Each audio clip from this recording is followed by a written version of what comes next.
এবার এবার কুড়ুলটা জলে ফেলে দিই।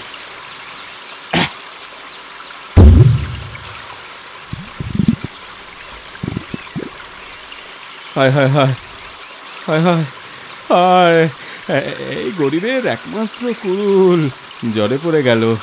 এবার এবার আমি কি করি? হায় ভগবান, ও জলদেবী, দেখা দাও, এই গরিবকে কৃপা করো। মা, মা, মা গো, মা গো, কতক্ষণ ধরে ডাকছি মা, দেখা দাও মা, মা, মা গো, মা, মা, ও মা।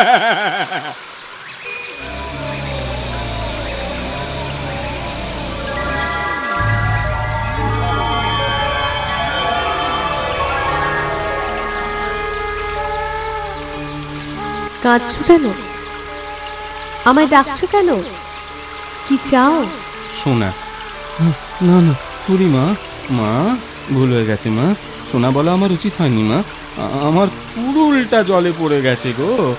গরিবের কুড়ুল, কুড়ুল না থাকলে কাঠ কাটবো কি করে, খাবো কি মা? চিন্তা করো না, আমি তোমার কুঠার ফিরিয়ে দিচ্ছি।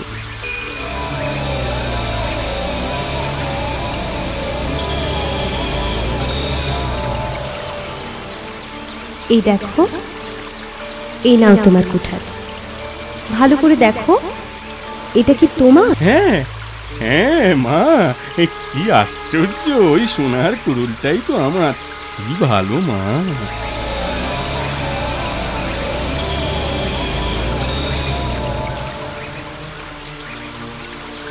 মিথ্যে কথা। হ্যাঁ? তুমি লোভী, অসৎ।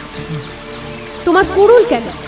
এই লোভের কারণে জীবনে তুমি অনেক কিছু হারাবে। না না, অপরাধ হয়েছে দেবী, ক্ষমা করো মা জননী। আমার লোহার কুড়ুলটাই ফেরত দাও দেবী।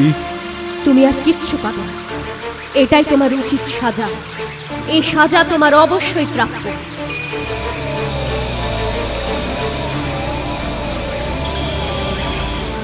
যা যা, চলে গেল। সর্বনাশ, নিজের কুড়ুলটাও তো ফেরত পেলাম না। এখন যাই যাই, নিজেই জলে নেমে খুঁজি এখন।